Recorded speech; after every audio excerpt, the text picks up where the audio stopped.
broadcast for shooters, hunters, and gun enthusiasts. This is the Firearms Radio Network. The bandwidth for this episode of Gun Guy Radio is sponsored by Patriot Patch Company.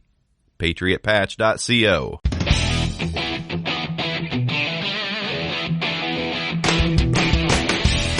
Welcome to episode 262 of Gun Guy Radio. I'm your host Jake with co-host Zach. We talk about guns, prepping, homesteading, cars, trucks, so much more. Everything a gun guy is into. This episode is brought to you by Patriot Patch Company. Hey Zach, what's up? Hey, how's it going? I saw you're doing a sale at Patriot Patch actually, aren't you? We are. And scratch and dents and whatnot? Yeah, we're doing a big sale, and now I have to edit this and put it up right away. See, that's how I get you. I noticed that because you're so anal about quality that I think probably even your ding and dents probably aren't that bad for everybody else. Yeah, the scratch and dents and everything. Yeah, a lot of people say they can't find anything wrong with them and whatnot. Some of them do look like they were made by a monkey or something, but other than that, they're pretty good. Well, good. So what's going on? I guess you did some gun stuff. You went to the NRA show in hot Houston. Very hot Houston. It was, we've had a very mild spring and summer here. Lots and lots and lots of rain. So, maybe good for fire season. We'll see. It hasn't quite fully developed yet. But so it was, 50s, 60s maybe when I left and got into Houston. And, I've been to Houston once before, and I was actually looking at my history of my photos. And the last time I was in Houston, I was with you at the NRA show, and we were on top of the show trailer that we used to have for Lone Wolf. And I think it was 2013, if I remember right. You remember that? Yeah, that was a long time ago. So 9 years ago? Yeah, apparently that's as long as it's been for me, at least from what, Apple tags your photos as. But so I don't remember flying into the same airport this time. I flew into the George Bush airport this time. And I think I was in Hobby last time because when I got there, as soon as I got in the airport, I was like, ugh. And as we're going down to get the luggage and everything, I kind of looked around and I smelled and everything. And it smelled like a TJ Maxx. Do you know what a TJ Maxx smells like? Just like despair and seconds. It just was weird. I was like, ugh. And so it was fine, whatever. We did it. And then, so we went to the NRA show, which, we stayed downtown, right there at the show, same road that the convention center's on, which was nice. So we were able to walk most of it, but it was like just under a mile from the hotel to the convention center on the same road. And it wasn't that big of a deal. But then by the time you get to the end of your journey, you're like, wow, it's really hot out here. And I didn't realize how hot it was until I looked at the temperatures. It was like 95 and it's so humid. That's what I don't miss about the Midwest is the humidity. Up here in the mountains, we don't have humidity like that. And it's nice. Yeah. Well, Texas, parts of Texas, especially that part of Texas and Florida, they just get so much humidity. It's pretty awful. It was pretty bad, and we needed some stuff. This is a new booth for us this year, and we needed some supplies. So, we were there, kind of a day early. So we went to Walmart and stuff. And, when you just Uber in a foreign city to the nearest Walmart, and when you're getting out of the Uber and the driver says, good luck, that's not a good sign. Just not a good sign. So the Walmart was super sketchy. It was so small. It was a big Walmart. It was a supersized physical building. I don't know what they did though, because they put the aisle so dang close that you couldn't put two carts side to side through it. It was so strange. You couldn't put two cars or two carts passing each other in the same aisle. That's bizarre. It was very weird. And everything just seemed so haphazard there and everything. Oh, I've been to sketchy Walmarts back when I was doing sourcing in the Chicagoland area, when I was doing the Amazon sourcing. Man, there's Walmarts that I'm surprised they're not burned to the ground. They're really bad. Yeah, I could definitely see that. And then the Uber guy back, he was like, he goes, what's wrong, big man? You think this is hot? You ain't seen hot yet. I was just just drenched in sweat. And he's like, he was a black guy, obviously. And he he said that he wings 4 shirts on his shift driving Uber around because he has to switch shirts throughout the day so many times.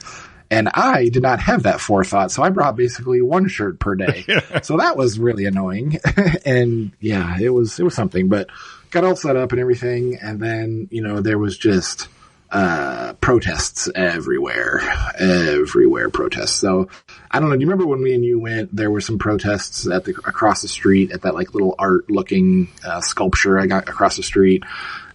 This was that plus that whole block, basically. Thankfully, they were across the street. If you were in the show, you didn't ever realize they were there. It was no big deal. Some people were freaked out about it, obviously, but not a big deal if you were there. I didn't feel unsafe at any point. When you're out in the street, though, and journalists come up to you, you're like, yeah, no comment. There's nothing good coming from this. Right. But it was fun. It was good to see. That was my first show back from COVID. I didn't go to NRA or SHOT this year. So this is my first show back after the SHOT 2020. That was my last show. So it was good to get back in the swing of things. It was good to see people that you don't see very often. It was good to see the consumers again. That's always nice to see. It was really neat because we brought some people that we don't normally bring to shows. We brought our machinist and our engineer, Matt. And it was really neat because those 2 guys hardly ever see the end consumer. And so it was really exciting to see like the engineer talk to customers that like gave him real world feedback of stuff that they used that he designed. I mean, that's pretty special. So that was pretty cool. So they really got a kick out of it. And so does that mean you guys are adding a grip zone now? Yeah, grip zone. Yeah. Yeah. Well, the customer says, I don't know where to grip. I wish there was some sort of clear instructions on my pistol that could tell me where to grip. I just can't figure it out either.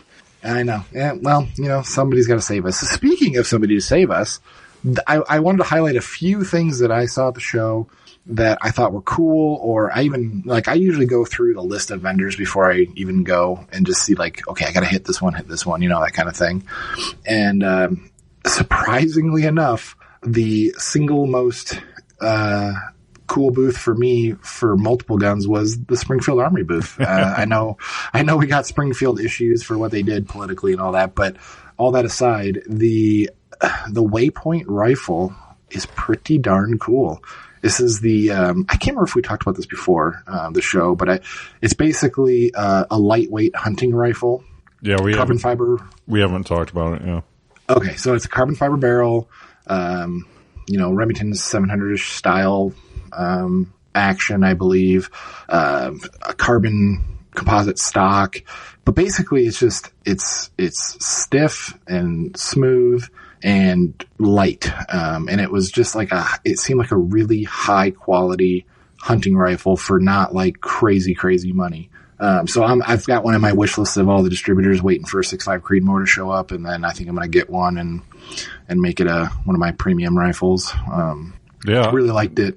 They look cool. I mean, I'm never going to buy a Springfield probably again, but are these made here, or are they Croatian as well?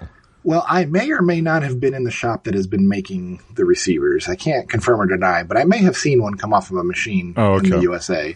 And I was super impressed. That actually is where I heard about the rifle, to be totally honest with you. And that's where I saw the actions getting made. And I'm like, ooh, these are nice. And I saw all the technology and quality going into the receiver itself that they would have to really try hard to screw up the rest of the rifle. And it sounds like from all the reviews and deep dives I've done on it, it seems like the barrels shoot, the stock is high quality. And basically, if you were trying to buy, so it's a BSF barrel, and a AG composite stock. So if you buy those 2 components alone, like off the shelf to go build you a custom rifle, you're basically right in that same price point already. So it's like you can't build it for as cheap as you could just buy this complete rifle. So it's kind of a no-brainer to me. Yeah. Cool. Very cool rifle. But more surprising is the Waypoint was on the little rack there. And then I was like, the hellion. And this is an imported rifle that is a Bullpup 5.56 rifle. And longtime listener Spencer emailed me about this rifle before I left, and I think I wanted to check it out. And you click the link and you look at the pictures, and it's not the most attractive rifle. Most Bullpups aren't, except for the AUG. I think the AUG is beautiful, But doesn't this gun look heavy to you? I mean, that's the first thing I thought when I looked at it. And I was like, this thing looks heavy and clunky. Yeah, it makes me think of like a UMP or something, right? It's definitely different, but when I picked it up, it is super light. Well, not, I shouldn't say super light, but it was lighter than it looked. So I was pleasantly surprised at the handling, the trigger, the characteristics of it in general. So, it's not a gun I'm ready to plop down money for, but I wouldn't be opposed to one. Let's put it that way. It kind of breaks up the bland AR after AR after AR these days. So they're around $2,000 MSRP. Is that what it says? Yeah, something like that.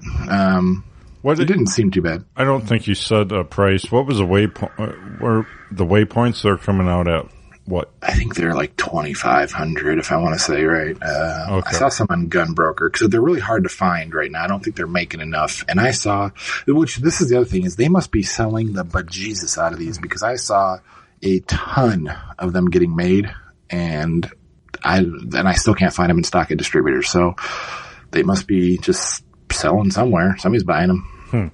Another cool thing, Radiant Weapons, they make the charging handles and safety levers and stuff for ARs, and they don't do a ton in pistols, but they're coming out with a barrel and compensator for Glocks. And I think they announced it at SHOT Show, but I think they're actually just about ready to ship them now.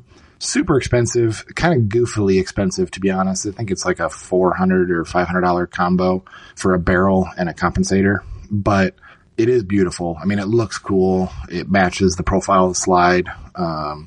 It's unique that it doesn't thread on the barrel like a standard compensator. It uses this cross bolt attachment method. I don't know how you want to explain it, but there's basically like a notch at the 6 o'clock of the barrel going side to side. And then there's this bolt that goes through the comp, and it interfaces with that notch, and it kind of locks everything together.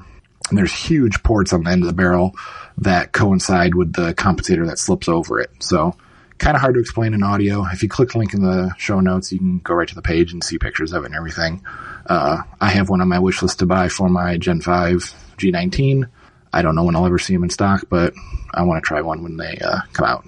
Super expensive though. That downside price, you're almost paying as much for the gun as you are for the barrel and comp. So kind of limited market, I think, for some people, just based on price alone. I also, I've been shooting the ACOGs. We did a big optics episode a few episodes back talking about all the setups on the guns with the EOTechs and the magnifiers and ACOGs with piggybacked RMRs and everything like that. And the NRA is the greatest show to go to just go walk around optics companies and get behind them and look at them and see what they look like, at least in a somewhat controlled environment of a convention center, obviously. So not the most real world examples, but I tend to be more of a buy more expensive and just assume it's better kind of guy. No, and so not you. Yeah, I know. But yeah, so I was looking at 1:8 optics, low power variable optics for an AR, and Night Force, very rugged, dependable, world renowned company. They basically make two of them. They make an NX8 and a Attacker. I think they call them ATA-CR Attackers. I believe how they pronounce that. But the Attacker's way more expensive. It's a 34 millimeter tube, if I remember right, versus a 30 millimeter tube of the NX8. Just some differences on all those things, weight and everything. And I was just kind of ready just to buy the Attacker and be done with it. Supposedly, better, but actually, ironically, just like getting behind both demos, I like the NX8 better for some reason. It seemed to be more forgiving of an eye box to me. It also looked a little better at 8 power, and I don't know, just something about it. I think the 30 millimeter tube versus the big 34 millimeter tube made it feel way smaller than it probably really was in reality. It gave the impression of it being a lot more compact of an optic, and I kind of value that in some ways. So, just kind of goes to show you that it's not all about just price. It really does depend on what your needs are. We're kind of blasting through these, but some going fast. But another one was, there was a lot of night vision / thermal there this year that I don't remember being that so much before. And, Burris and Steiner have a bunch of thermal optics out there now, and that was kind of cool. They had handhelds, clip-ons, actual rifle scopes all set up on demo, and, all those, thermal companies, they typically will put like one on a tripod and have it hooked up to a big screen. So as people are walking through the aisles, you see them on the thermal. And it's so funny to see your glasses, because it's like your glasses, the glass just looks like pure black lenses, and then your body's all heated up and everything. So it's kind of neat and funny. But I knew about the glass. It's just always funny to see just rows of people walking down the aisle with like cartoon faces. But the one that was surprising to me that I put in the show notes was from Pulsar. And I reviewed a Pulsar thermal combo for a magazine article a few years ago, and it was like the big blocky, typical, like kind of looks like a rectangular tube optic. It's not like, it didn't look like a traditional rifle scope, and I thought that was kind of the bee's knees kind of thing. And I never really gave much thought to the ones that actually look like rifle scopes. But the benefit of the ones that look like rifle scopes is they look more at home on like a bolt action rifle. Like if you want to make a bolt action nighttime gun, they look like a regular optic for the most part. And I thought it was going to be hokey, but this, I think the Thermion, Thermion from Pulsar looks just like a regular rifle scope. And man, it was super clear. I mean, it seemed like just as good of guts from the big blocky rectangular tube ones, but in a more sleek, traditional rifle scope looking package. So super blown away by that. I thought that was really cool, and I would really consider one of those. They also make ones. The one thing I noticed when I was using those other Pulsar thermals back for that article is it's really hard to judge scale through thermal. So like I was looking at a house cat, but I couldn't tell how far away it was. So it looked like, a big raccoon or something, it just looked, I couldn't tell the scale. Right. And some of them, they do that, like where they put a little animal with little hash marks and you kind of try to match it up to what you're looking at to try to judge. But nowadays you can get like that Thermion and most of those Pulsars with just built-in laser rangefinders, which is really cool that it's just it's built into the optic. And then I suppose you hit a button and it shows the distance on your screen. So you can tell, okay, that's 50 yards. So that's actually small or big or whatever. So that was really neat. And they're still expensive. I mean, $5,000 is still a lot of money, but for $6,000 for that one with the rangefinder on it. Yeah, the XM50. Brownells has it for $59.99. It's not available right now, but they're pretty cool looking. They all come with Wi-Fi integration to your phone, like an app for your phone, so you can record and maybe even stream to your phone. And yeah, they even make like brackets to hold like the Anchor battery banks and stuff. You can then mount to a pick rail and have like unlimited battery for the night kind of thing. And wow, it seems to be coming a long way. And it's funny. They call it a force multiplier, which is for sure. Night vision and thermal is for sure that. But it was really well illustrated in a video that Grand Thumb just did fairly recently. I don't know if you saw it, but it was an airsoft, like, where he, like those mil-sim events where you go, LARP, with other people. He did one of those and he had thermal and night vision in it. And he showed that you can just decimate people when you have good, superior technology like that. Cause he's like, he showed it. Like he got up there within spitting distance of these people because they couldn't see him at all. It was pitch black, but he's seeing them like, clear as day. And, that really puts everything in perspective when you think about like a real situation. Like, oh, wow. How else can you do that without the technology? Yeah, I think having this on a bolt gun for just coyotes around here would be really cool. Yeah, I mean, even like a 22 suppressed or something would be really neat too. Yeah. Ideally, I think a lot of these, they have them where you can QD mount them and then you can save multiple gun profiles in there, so it'll move your zero to where you had it. So it's really meant for moving across guns. Well, this one too, they really tout how it's recoil rated for heavy stuff up to 375 H&H or 12 gauge or whatever, which is pretty impressive for a high-tech thermal rifle scope. Yeah, that is pretty amazing. So one of these days when I want to get night vision again first, and then I'll move back to thermal. But my ideal world would be a helmet mounted night vision and thermal on the rifle. But yeah, we'll see. The other thing that was interesting about that Grantham video is he was saying that really people that were using IR lasers really were giving themselves away a lot more than you would think. So that's just something to consider, doing the pulse passive aiming versus infrared lasers. Yeah. So that was my plan anyways. That's why I got the EOTech, is to passive aim, but neither here nor there. I will do an IR laser as well, but anyways. The other thing, speaking of optics, Steiner, I've seen this MPS. It's like basically like a Aimpoint Acro style pistol optic, small, enclosed mailbox style. It fits the Acro footprint, which is nice. So anything that's made for an Acro, you should be able to put an MPS on there. Looked good in person. I didn't have any issues with it. It looks kind of big. To be fair, it looks pretty bulky and big, but didn't look bad. I was like, hey, this is a good option. And I think the price was right and everything. And then a few people at the booth that I didn't ask, I didn't bring it up, but like people that were just walking through the booth were like, oh yeah, my buddy had an MPS and it broke. And I had multiple people say that. So I was like, oh, okay, that might color my decision if I'm just getting unsolicited advice saying that this optic can and will break on you. I might just wait for the Acro, but I haven't seen Acros really shipping in mass. So it's kind of been holding off doing nothing in the meantime. I don't know.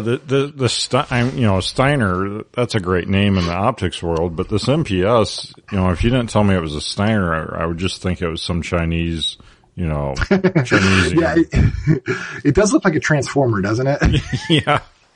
Yeah, it looks like it's trying to be cool and hip and technological, but yeah, I could see that for sure, but I don't know what it retails for.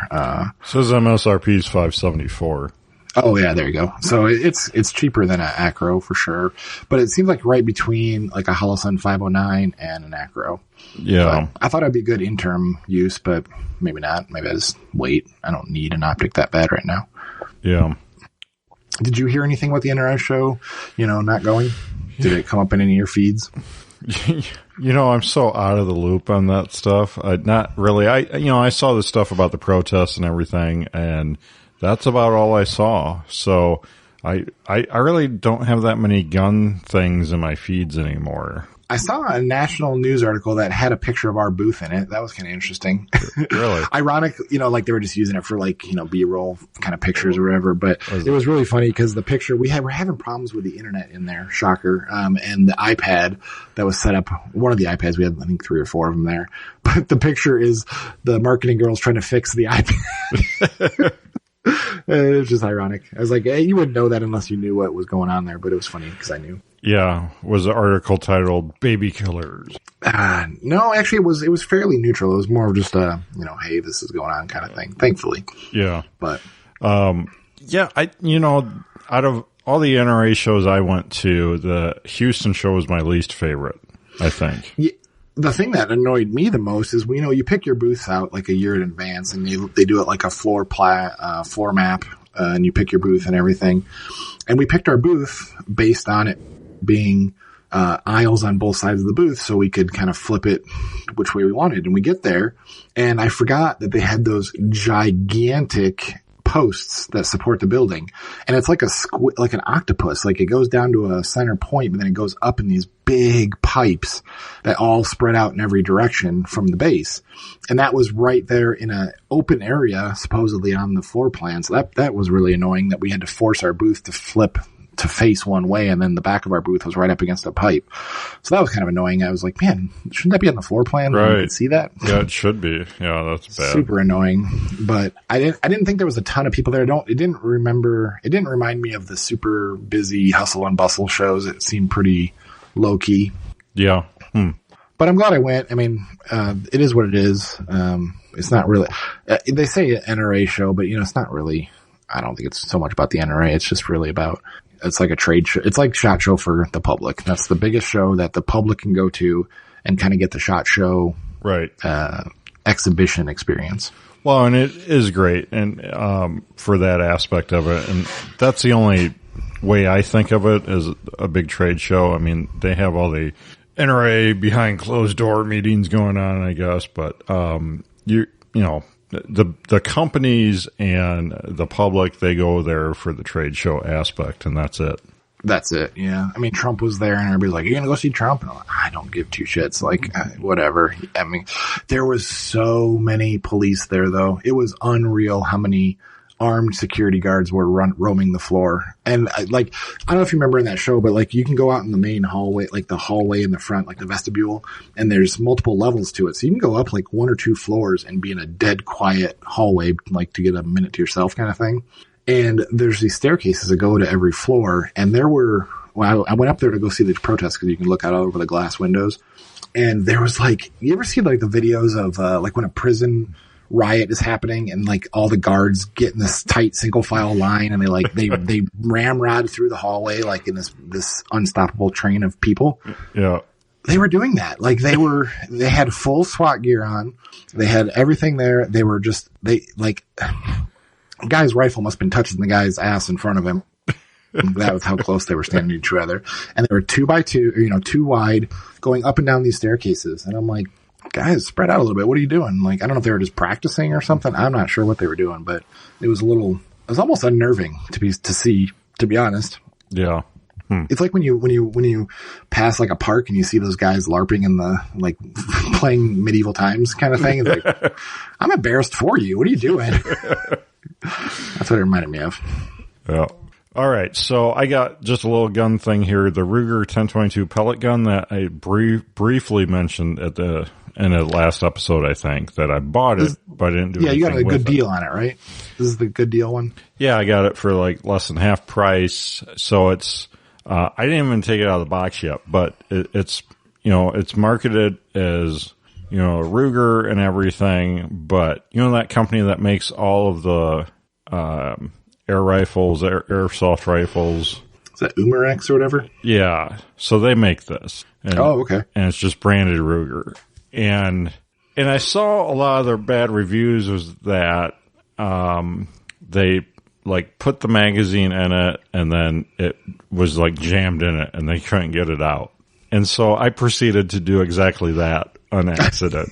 Is it an order of operations thing? Like, do you have to cock it first or something? Right. It's order of operations. And if you put it in and you put the hammer down or whatever, it essentially slides the firing pin into the magazine and then you can't pull the magazine out. Oh. And you can't really pull. It has no like bolt hold back like that. It's actually molded there in the plastic, but it's fake. You can't pull the bolt back and do the doohickey like on a 1022. Mm-hmm. And so you got to kind of, pull it back. And I had to get a screwdriver actually to actually get the magazine back out of it. And it happened to me twice. So it's, part of it's not reading the instructions, but the other part is just a stupid design. Like, it shouldn't be like that in my mind. What, you can't shoot it to unlock it? Yeah, no, you can't shoot it to unlock it. It just stays locked up. Oh. And pulling the charging handle does nothing? Well, you have to pull it back and hold it back because you can't lock it back. And then with the other hand, you got to screwdriver out the magazine. And why does the mag get stuck in it? Because the firing pin has to go every time you fire. So you load, it's like a 12-shot circular, like magazine for the pellets, it takes standard pellets and you have to push these pellets into these circle holes in the circular magazine, but the base of the magazine is kind of shaped the same size as a 1022 magazine. So it's kind of, everything's kind of 1022 feeling. And actually when I opened up the box and pulled it out, it felt just like pulling out a real 1022. So it's got the feel. Oh, and same everything. Weight and everything? Yeah. It feels that's cool. Just like a 1022. Yeah. So anyways, so that firing pin has to shoot into the magazine to fling out the pellet, I guess. Cause is it just push the pellet through the backside and push it up into the chamber? Yeah. Okay. Yeah. So when you pull it back, it doesn't pull back the back opposite way. It only stays forward? Well, Yeah, unless you pull it all the way back, it stays too far forward, and it's just a cumbersome operation. Anyways, I got it to work and everything, and shot it. I don't know. I shot maybe 4 or 5 magazines through it. It only comes with one magazine, so it's a little time consuming to load it up each time. And other bad reviews I saw is that the CO2 leaks out of it, and it's really goofy how the CO2 goes into it. Basically, the buttstock has this plate that you pull out of it, and then you drop one CO2 canister facing one way and the other one facing the other way, and this plate that you pull out of it has, the opposite end to puncture that back CO2 canister, so it draws CO2 out of that rear canister and then I guess combines it with the other canister. It's really a bizarre mechanical setup. So it takes 2 CO2 cartridges just to operate? Right. Yep. Oof. Yeah, it's really kind of strange. Does it go through a lot of CO2 each time? I didn't run it dry or anything, so I don't know. I'll give you guys an update. If I didn't have time to take it out with the kids and get them, shooting it, but it's interesting. I don't think I'd be happy paying full price for it, though. Well, yeah, and that's unfortunate about the order of operations that have to happen, because if it's meant for kids to be able to do without getting frustrated, like they don't listen. Or do you think they're going to do it the same every time? Well, for example, shooting a real 10-22 is way easier, way easier. So it's kind of convoluted.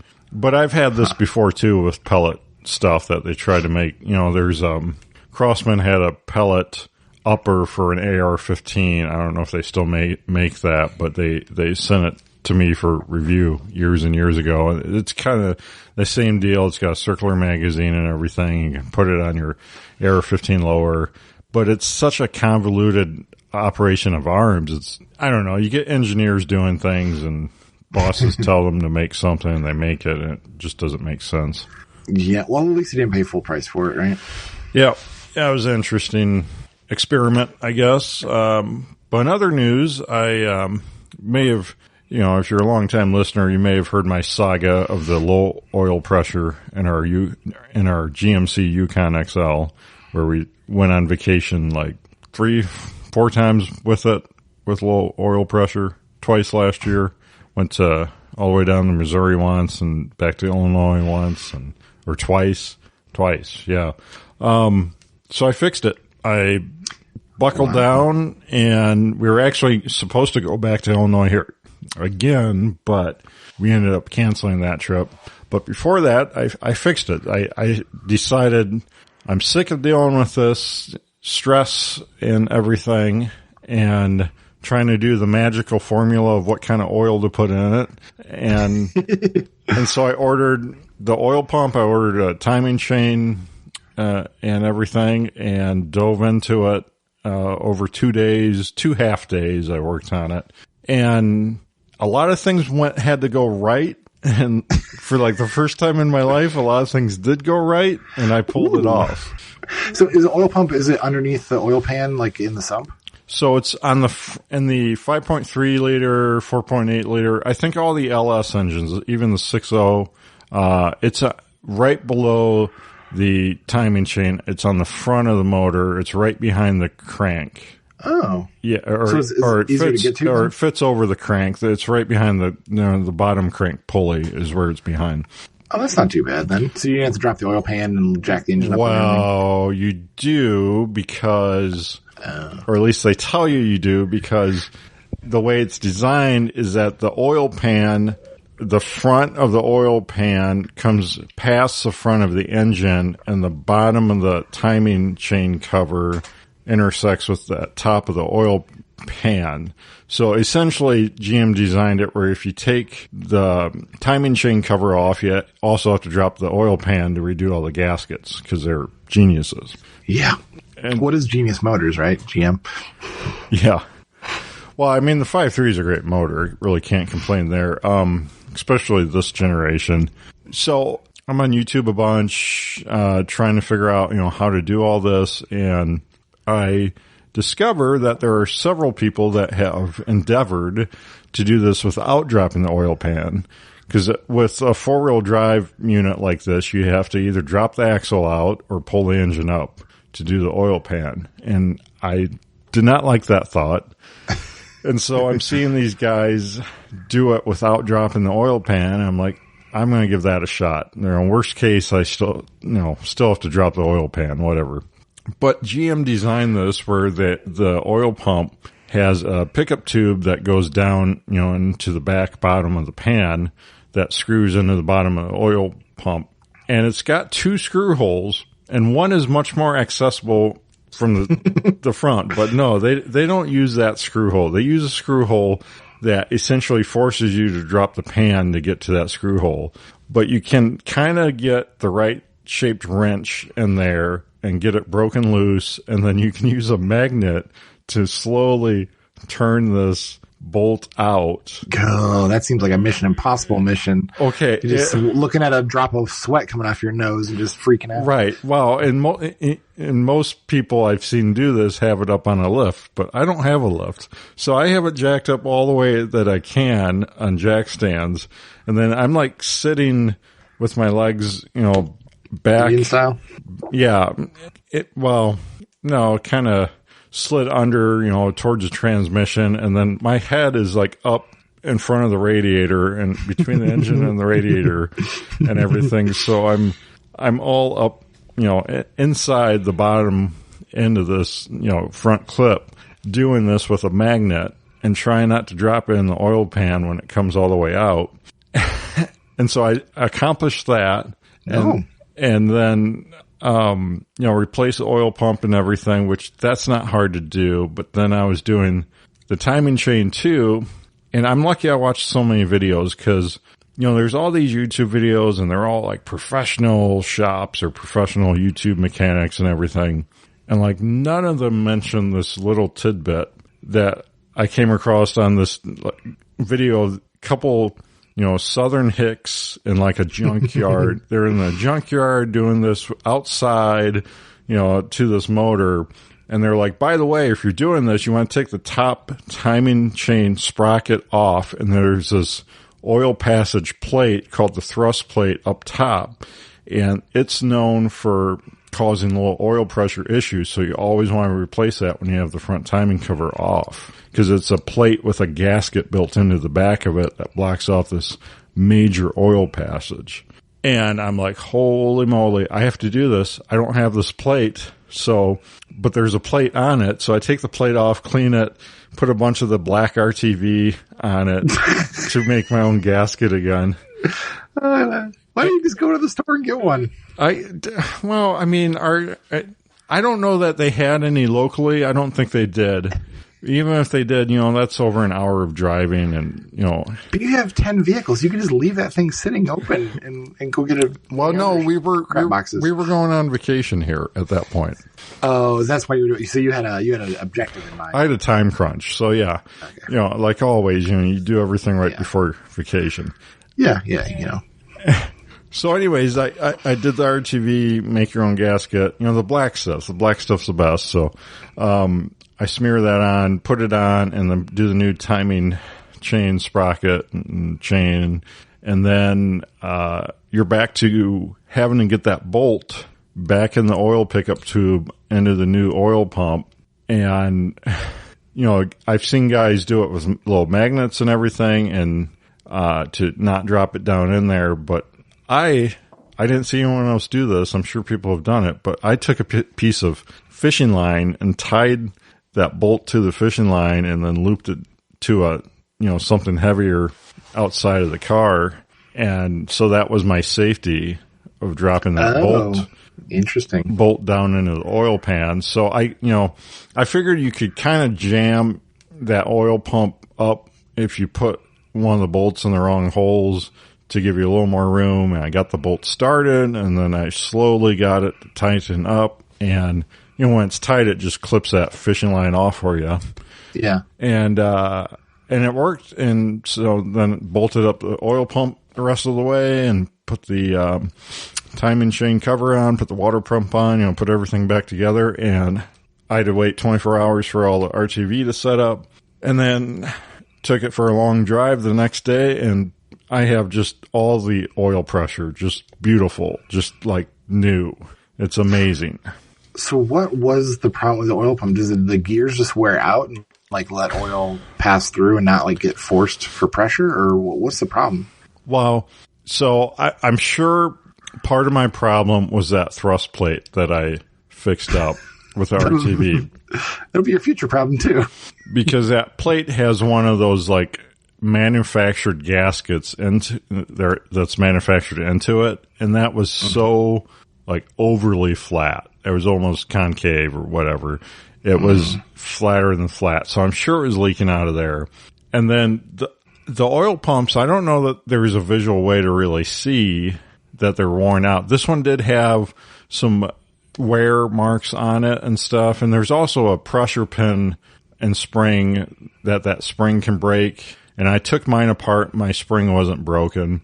So I think it was just a twofold issue where the oil pump was kind of lopped out a little bit, but then that thrust plate passage was leaking a bunch too. What year is this in again? 04. 04, and how many miles is on it? Like 272,000. Okay. I didn't realize it was an XL. I thought it was regular Yukon length. No, we have to have a Suburban length. Okay. Well, that's what I thought. I thought, well, yeah, I don't really care for the short Yukons, but you used to have just Yukons back in the day, so I didn't know if that's what it was still. No, I only ever had, as far as a short one, I had a Tahoe back in the day. That's what I meant, yeah. But yeah, after that we had multiple Suburbans. So if you go on a trip with a family of 7, you have to have all the length to just fit the luggage in.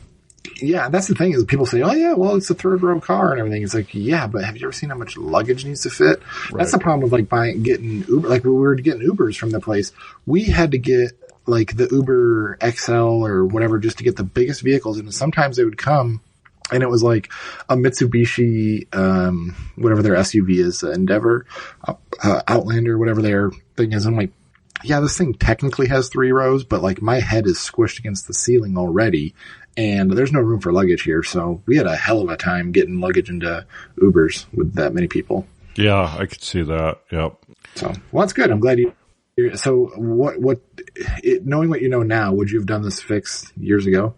Yeah, I should have. Hindsight's 2020. I always blow fix-it projects up way bigger in my head on how hard they're going to be, how many things are going to go wrong. Which I mean, a lot of times. A lot of things do go wrong and they are hard, but you and I watch tons of YouTube and Motor Trend car shows, and I think that has really kind of prepared me to take things a little more realistically and a little slower when I tackle projects like this, and I think it helps me accomplish them. I don't know. I think the best two are watch Wes work. I mean, he is in a crappy area, so all of his junk that he has to work on is just seized up together and horrible. Like, I don't know if you saw the one that he did the drum brake on the back of the trans of on a Super Duty truck recently. Yeah. That's like, oh my God. And he even says it at the end. He's like, if you got the money and the time, just buy the rebuilt one and you just plop it on instead of having to, take this thing apart and rebuild it. Yeah. That's a good one to watch. And then the one I really do enjoy too is this Pine Hollow Auto Diagnostics. This guy out in Pennsylvania, and he just diagnoses cars a lot of times. He doesn't fix a ton himself because a lot of these ones is like junkyards. The junkyard will put a new engine in a different car, then call him and say, hey, it doesn't work. And then he comes and diagnoses it, and then they go back and try to fix it. So, and a lot of them are from engine swaps where the years were just like a year or two off, and something's different about a sensor, and like the waveform of a sensor is different year to year because they use a different setup, and the junkyard didn't realize that when they put it in, kind of thing. Right. I saw one exactly like that. I started watching that guy. You told me about him, I think, after last episode, and it was just like that. They did an engine swap on a Jeep or something, or Chrysler, I think. Something. It was an incompatible year, and the cam sensor, it was different, completely different as far as the waveform, but also as far as how it interfaced with the engine and everything. Like, it wasn't something they could just switch something out and fix. It was not not going to work no matter what they did. Yep. And to have the mindset of how he can figure that stuff out just by, common sense, not common sense, but like, deduction, reasoning and wiring diagrams and known good waveforms in his, scan tool diagnostics and using, oscilloscopes to check pressure transducers and like, when stuff is firing on fuel injectors and all that stuff. Amazing. Like just the way his mind works is super impressive. Yeah. Both the guys you mentioned are really amazing because, even, a lot of people just throw parts at things, but like even get the parts cannon. Yeah, the parts cannon, but people don't realize that that's what a lot of dealers do too. You're paying dealer prices and they're just throwing parts at it too. Yeah, which is unfortunate, but yeah, that's cool. I'm glad you fixed it. So how long do you think it'll last now? You think you hit 350 in that thing? We'll see. I mean, anything could tranny could drop out and engine could just lock up. But so far, I mean, it's great. It runs good, drives good. Is this the one that air conditioning works? Is this the one that you've already replaced the trans and transfer case in? No, that was one I had years ago. Oh, yeah. I remember you telling me you did like a domino effect of each one right after each other. Well, we talk about how rusty stuff is, and this is one I bought right after we moved here from a dealer, actually. Got it for just $4,000. They were asking like $5,000. But it was clean when I got it. There wasn't really any rust on it, and it was clean underneath it too. You could tell it was stored inside and everything up until we got it. And so, to me, and I know you're still looking at stuff too. To me, if it's a really clean vehicle, the mileage doesn't scare me so much. As long as you have a good platform to build off of, if something does go wrong with it. Yeah, we were just talking at work about there's two different types of people here, and we had both at work today. I personally would rather take one that has a beautiful body and like the body's straight and everything, and then I would rather fix a motor or a trans or something like that mechanical. I feel way more comfortable there versus having one that is just bulletproof mechanically and just has a terrible body that you need to fix. Because I feel like as soon as you start getting into rust repair, straightening of panels and painting and everything, I can't do that myself. So I'm paying for somebody else to do all that. And I just feel like that's way more expensive long term. I don't know who's right or wrong. I could be wrong, but my comfort level is not paint and body. That's for sure. Yeah. I mean, I like to, for us, I like to have at least one really good vehicle that looks good on the outside and drives good and you can take on a long trip and everything. And then like all the other secondary vehicles we have that we either use for one purpose or a couple purposes, like, the Power Stroke diesel, that's the pull-in truck. That's a pickup truck with an 8-foot bed, that is kind of its own category. And, that one, it runs good, drives good, and the body isn't perfect, but it's not bad to look at either. But, it's got rust places and dings and stuff like that. But I like that too because, if you're just taking that to town, you can park it anywhere. You don't have to worry about it and stuff like that too. Yeah. I like how you use the word we, like, Jenny has something to do with this. Hey, I mean, she drives it. She did complain to me today that I have not toured her through all the crap boxes I bought, that she hasn't had the privilege of seeing each one inside and out. And I felt bad. I'm like, oh, I'm so sorry. I had no idea you... Does she really want to? Or is this like a challenge? Hey, I'm up for a challenge. Yeah, I guess. I think it's just inviting yourself up for more criticism.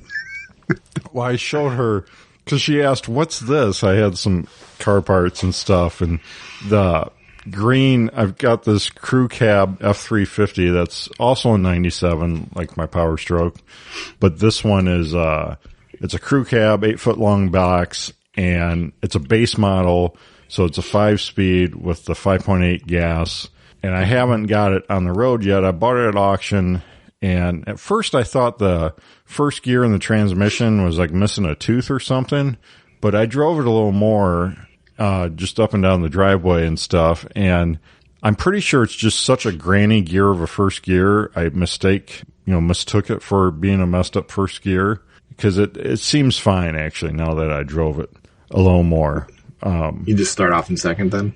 Yeah, you can start off in second or even third in that thing, and it's not terrible. So it's just geared way low in that first gear, and all the gears are kind of low, I think.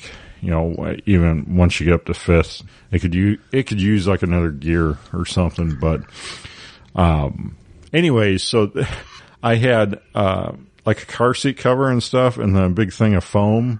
I'm like, oh yeah, you've seen the front seats in that thing, right? And that's when she went in her rant about not seeing it. But the front seats on that thing, it looks like someone took like a giant ice cream scoop and scooped the foam out, like in where the passenger and driver sit. Like there's just big like bowls of foam missing. There's still foam. You don't see springs, but there's like inches of foam missing.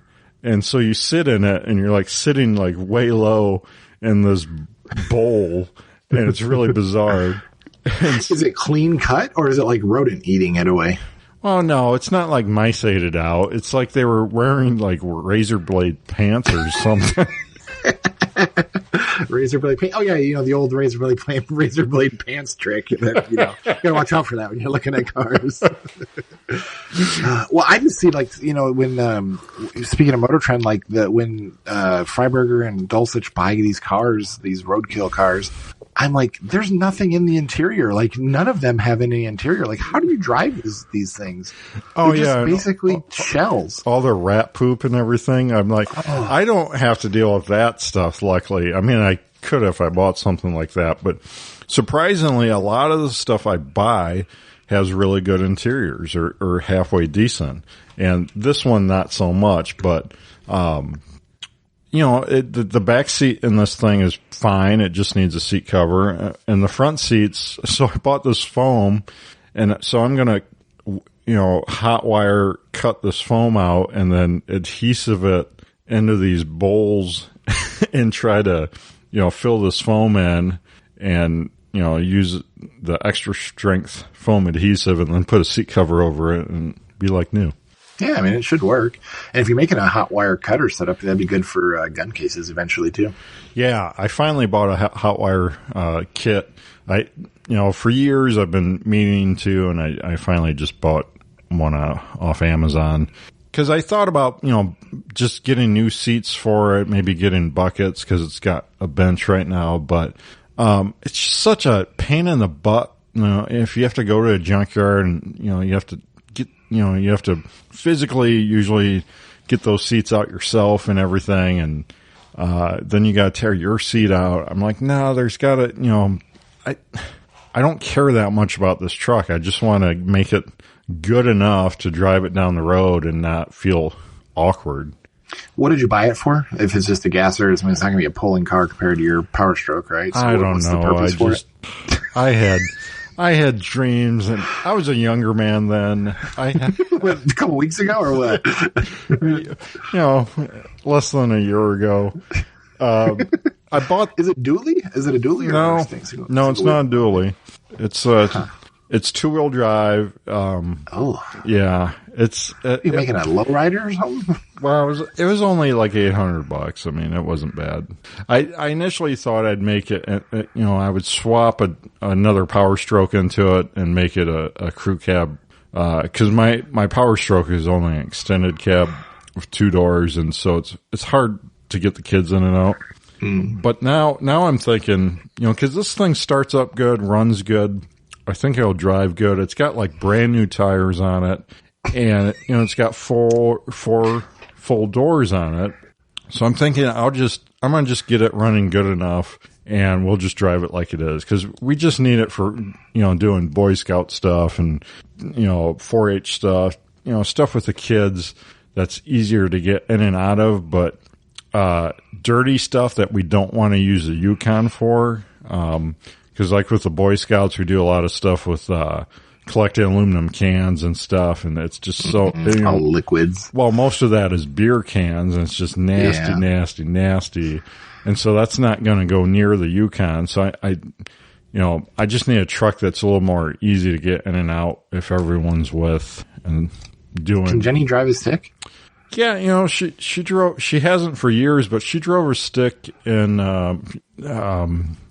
college. Her parents had a Saturn with a 5-speed. I remember that thing. Yeah. Yeah. So she should be all right. I need to patch up the exhaust on it because they cut the cat off before they sold it to me, and then I need to figure out why the parking brake's not working. It works like 10%, but not like you need it to with a stick. Is it rusty? No, it's not all rusted out. The wheel wells are, and one cab corner is, but overall it's not super rusty. And if you lay under it, it's not super rusty except for kind of behind the rear gas tank is a little bit, but it's got new brake lines on it, new fuel lines on it, at least one new gas tank on it. So like a lot of the stuff that isn't usually, wrong with these things has already been done. So, the more I look at it, the more I think, well, it was really a pretty good buy, and I think we'll use it a couple of years till we get maybe something nicer, and I'll sell it and probably make a little money on it, actually. Yeah, I mean, if you only got 800 into it originally, that's not bad at all. I don't know. I guess you want to talk a little bit about power tools here? We're a little bit long on time, but... Yeah, let's do it. Go for it. So, the age-old debate of DeWalt versus Milwaukee. What about Ryobi? Are you a Ryobi guy, Zach? Is that where you fall? I have a lot of Ryobi, but I know that there are limitations and what they are, and I don't pretend they are not Ryobis. But I like that they have a ton of tools available, and the tools that I have are fine. Their impacts are not nearly as good. They don't even take a lug nut off on the smaller ones. So I would not suggest them for that, but for drills and saws and stuff like that, totally fine. Yeah. So I've been a DeWalt guy for quite a while. I used to just buy, the cheap stuff like the Skill brand or the Menards brand or, the store brand. And for whatever reason over the years, those have broken on me from maybe throwing them or... Yeah, I can see you getting frustrated. Good, that Yukon is so lucky that it didn't drop that bolt because you would have bashed through something. Yeah, would have lost a fender or something. So at some point I progressed to DeWalt, and I was really happy with the cord. You start with a cordless screw gun probably, and then you get other things because you're like, oh, I've got the battery and charger. I can get the impactor. I can get this and that, and then before you know it, you got all these cordless tools coming out of your ears and don't know where to put them all. At some point, I started to dabble in the Milwaukee. Don't tell DeWalt.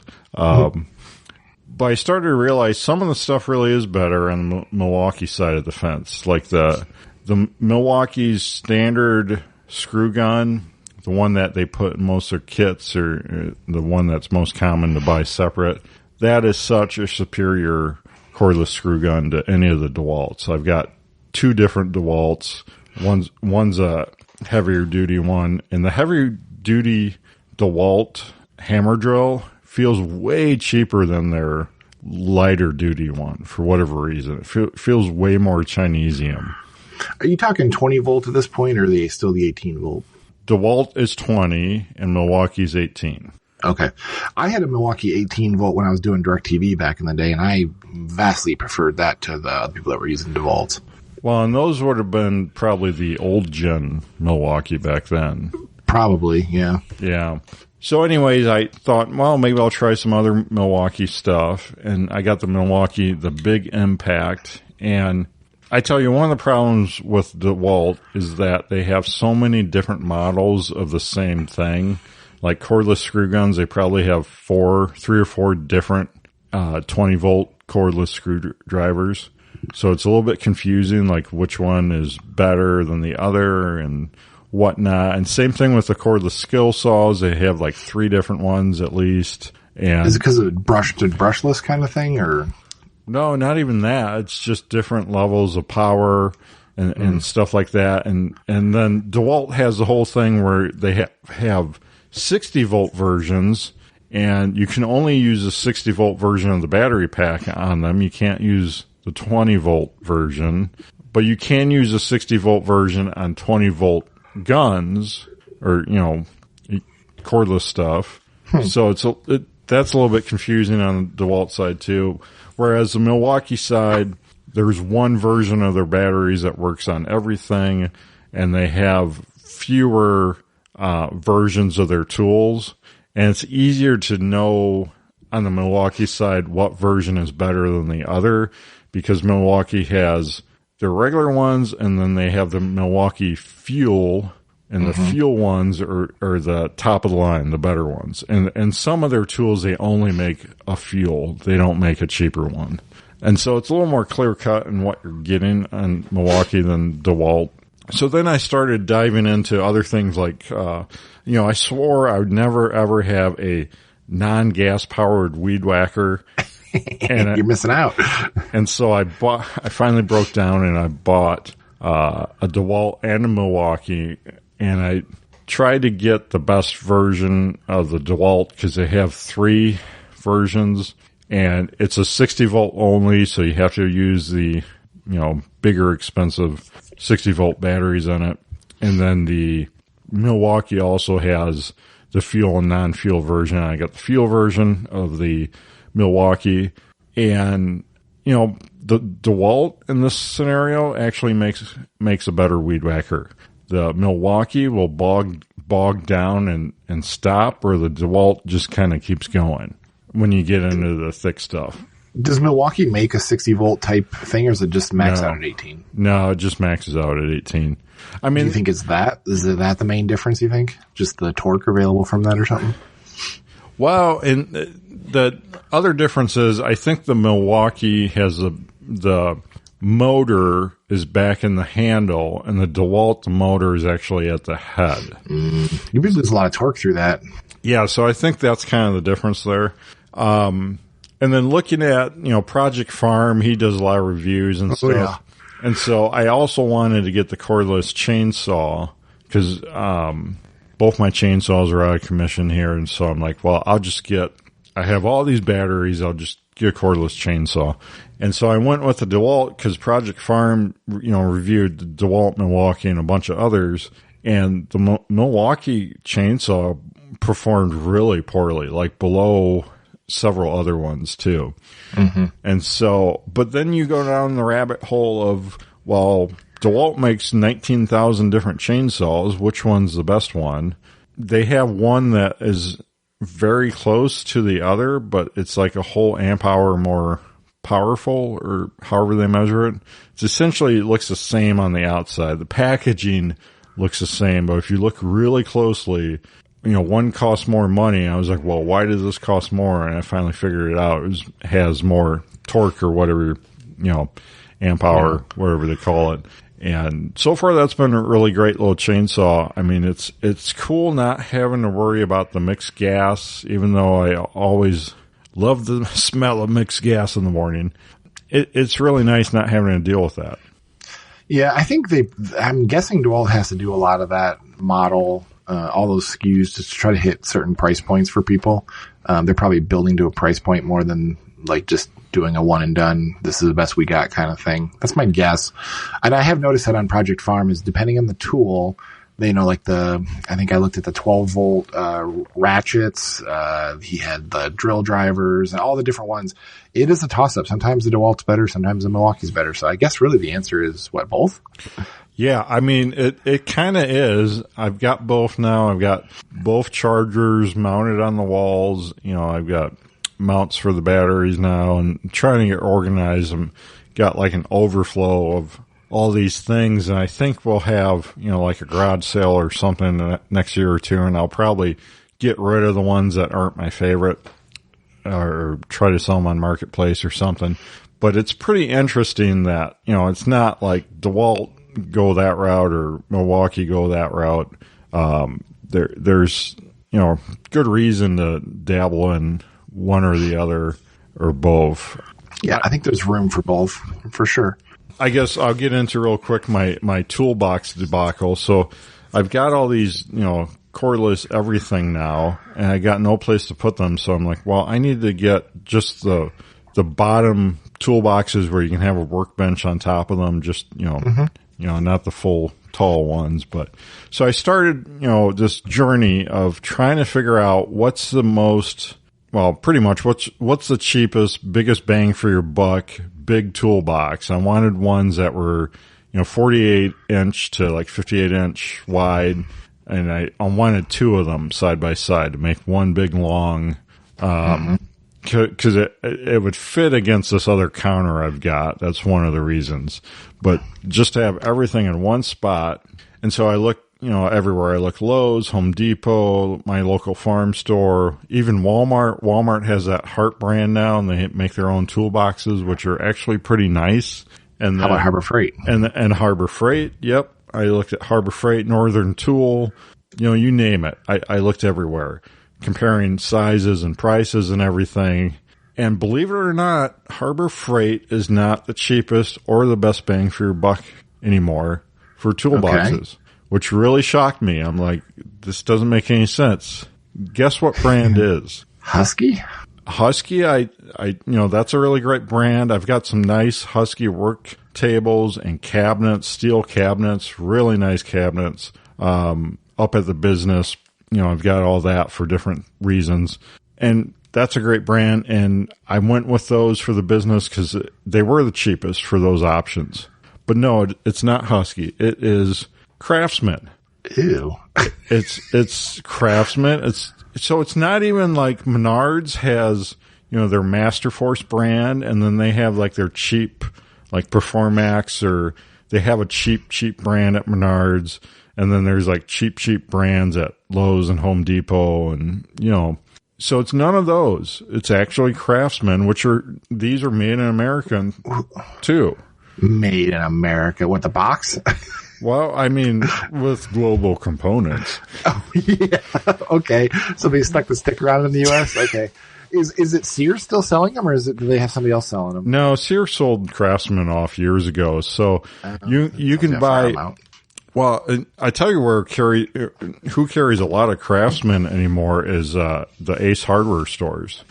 Oh, that's right. I have seen Ace tools there at the local Ace. Yeah. Or, I'm sorry, the Craftsman tools at Ace. Yeah. So but there are a lot of other places too. I got these at Fleet Farm actually, and they were like $100 cheaper than any other option. $100 per toolbox cheaper than any other brand, any other option out there. And they have the soft closed doors and everything.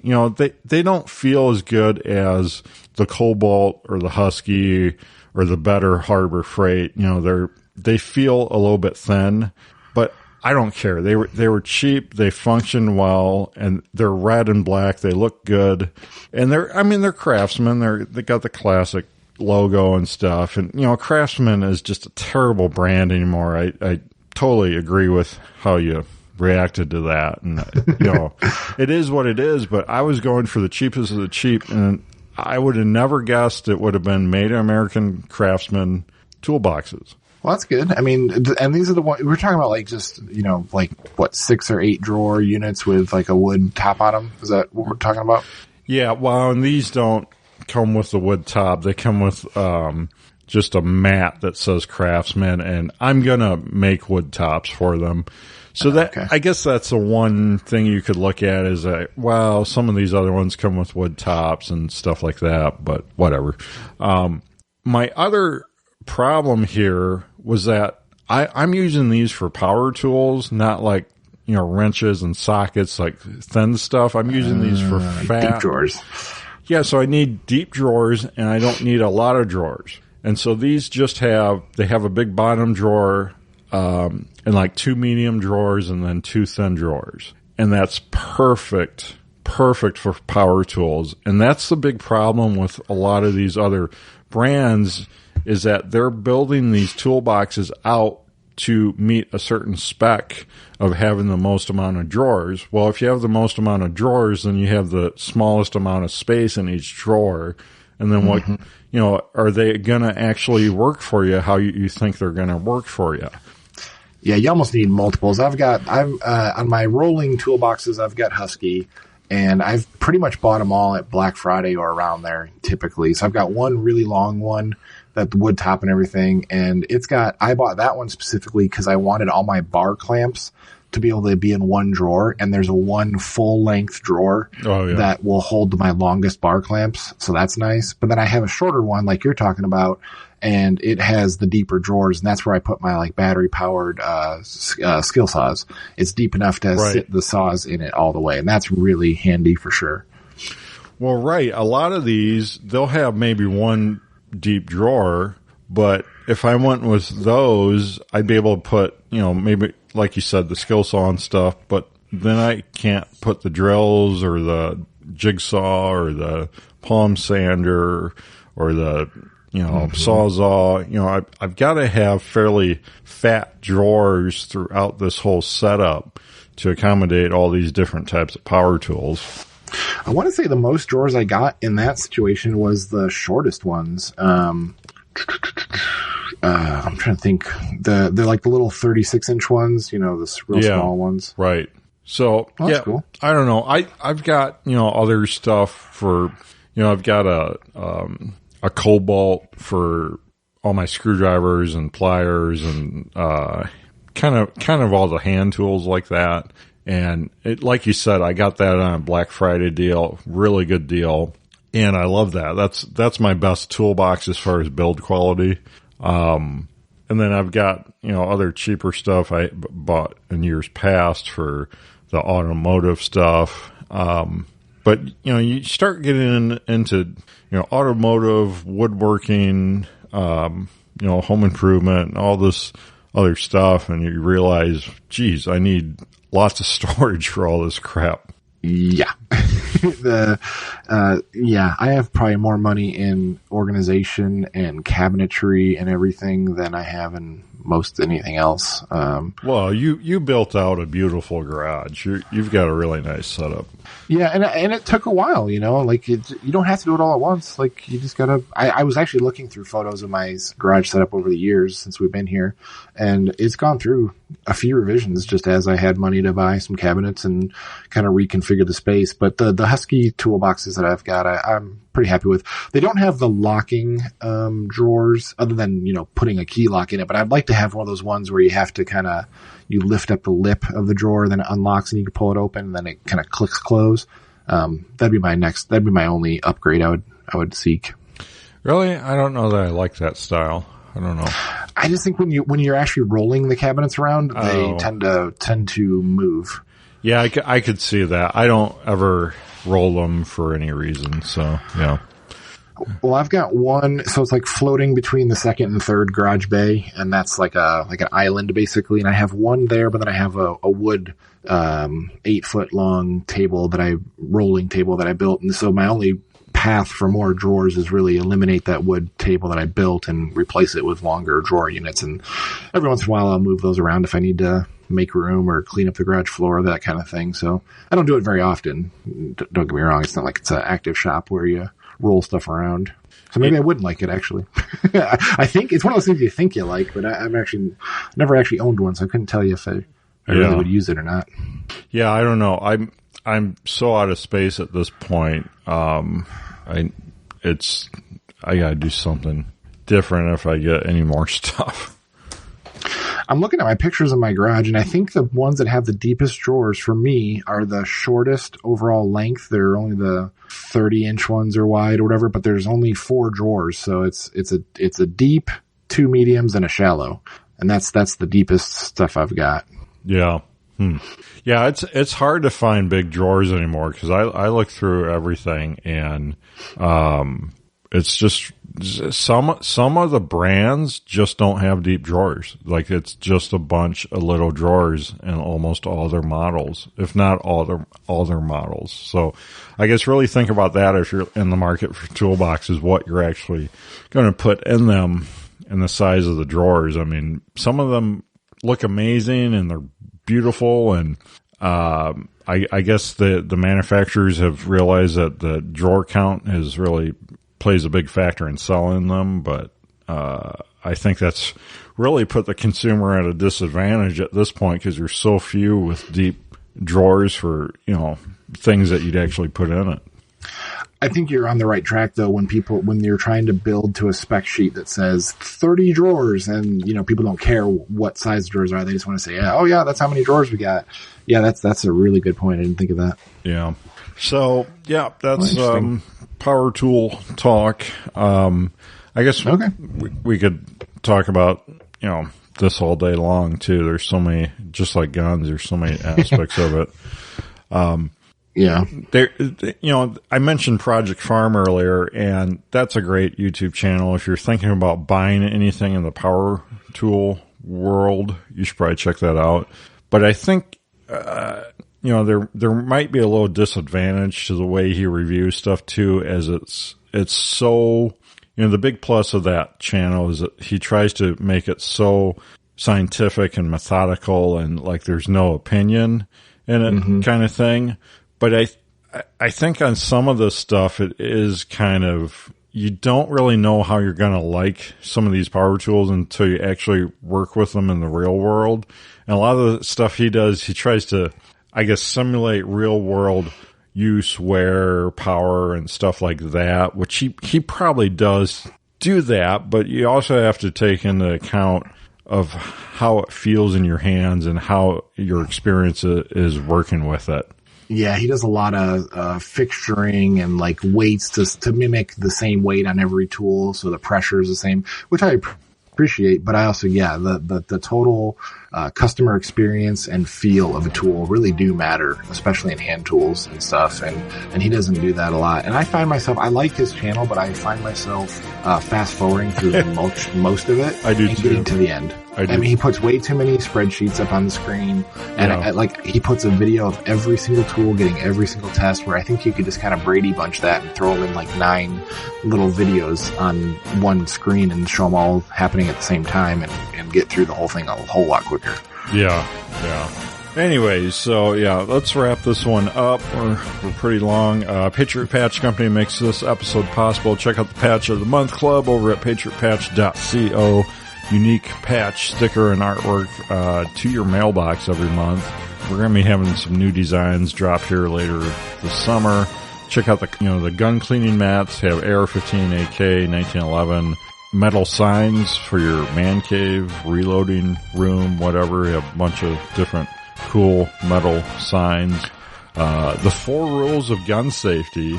I'd like to always talk about that. We have stickers, patches, signs, cleaning mats, all with the 4 rules of gun safety on them, so check those out too. Those bench mats, those cleaning mats are great for the top of Craftsman toolboxes. Yeah. So I've got them all. That's, I should throw some out there, actually. I've got so many, I got so many defective ones I could use a few out there too. So, if you need any artwork, website design, check out Ryan Cross over at Hunter of Design. He does all the awesome artwork for Patriot Patch Co. And he can do your artwork as well, hunterofdesign.com. You can reach us at gunguyradio@gmail.com. Thanks to everyone that emails. We read them all. And don't forget to check out the other shows here on the Firearms Radio Network.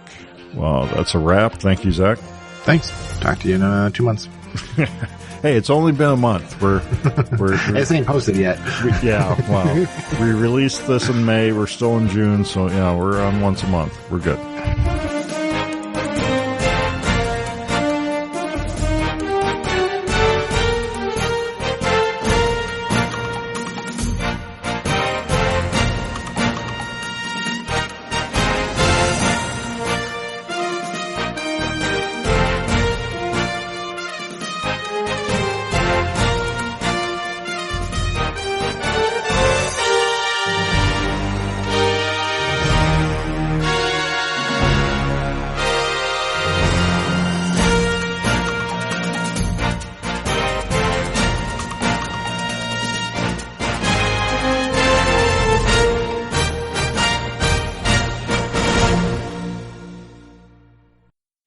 This has been a production of the Firearms Radio Network.